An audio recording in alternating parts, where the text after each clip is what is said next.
Community voice. Come along, my dear, the time is growing near. I'm here with Lori Haig here at Upper City Park, home of the Iowa Women's Music Festival. Lori is the program director for the Women's Resource and Action Center, as well as one of the coordinators for the Women's Music Festival. Thanks for being with us here today. Thanks for having me. So, what year did the Women's Music Festival begin? It started in 1993. It was a sort of community-based effort combined with the Women's Resource and Action Center. A volunteer committee formed, and then the Women's Center supported the committee in the work that they were doing, and that volunteer committee created the festival.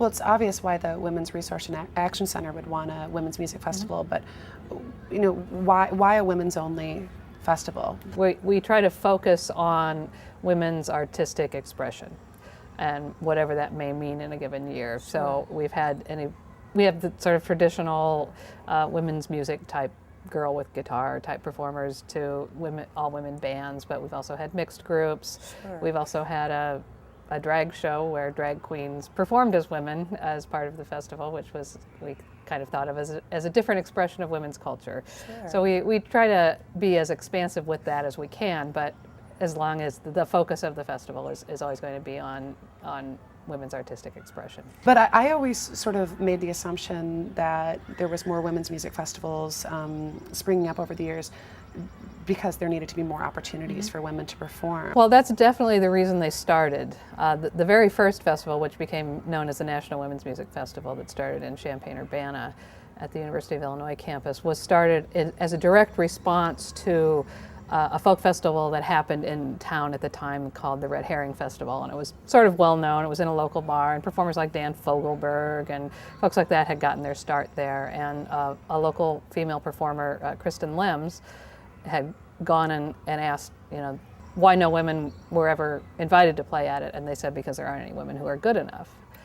So the thing that I think is cool about the story is that even though that was 72, 74, I can't remember the exact year now, she didn't just, organize a picket and picket the Red Herring Festival. She said, I disagree, and what I'm going to do is start my own festival. I know plenty of great women performers that can exactly. perform. And right. she and her sister and some other women in the community started what became known as the National Women's Music Festival that year.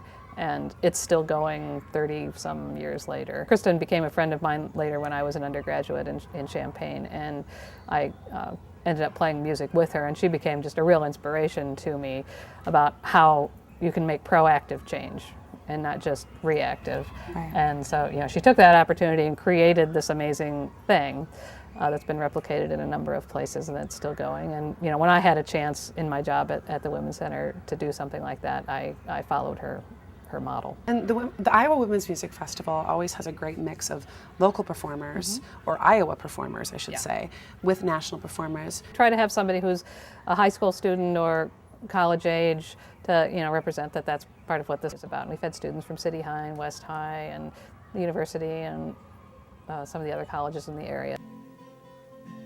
The festival is a very open, family-friendly event. It takes place here in City Park, which is completely open to everyone. It's free.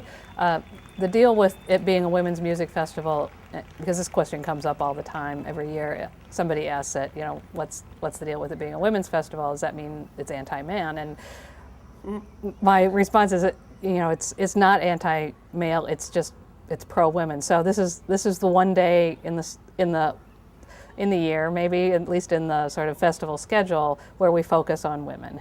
And just because we're focusing on women doesn't mean that we're anti-male. And it doesn't seem to me like that should be counter to each other. So, it's really, because it's sort of got nothing to do with men, that we sort of are perceived with it being anti-male.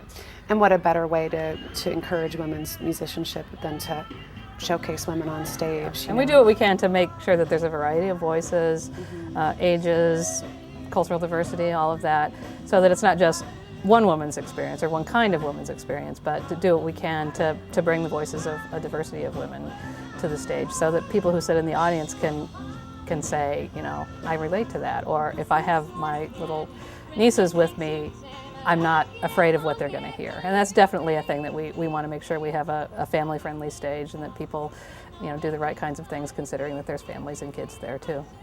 And so let's talk a little bit about the character of the festival in that sense. It is a family-friendly festival. I know when I was, the last couple years that I've attended, you see a full families sitting out on a blanket. You see couples of all different walks of life, ages, backgrounds, and it's just really, it's a wonderful cross-section of the community.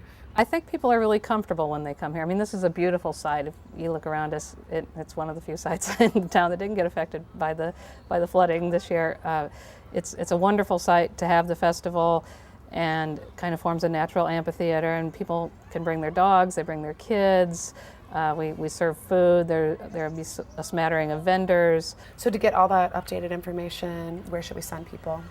You can send them to our website, which is actually prairievoices.net.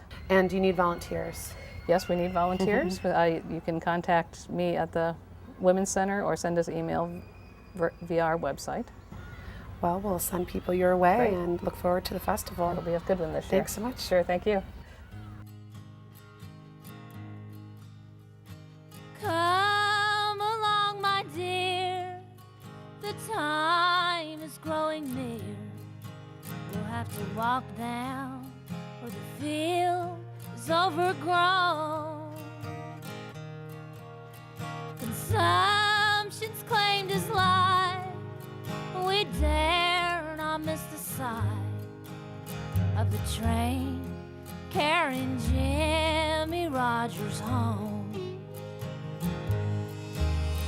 We've had some hard times. Community voice. I always say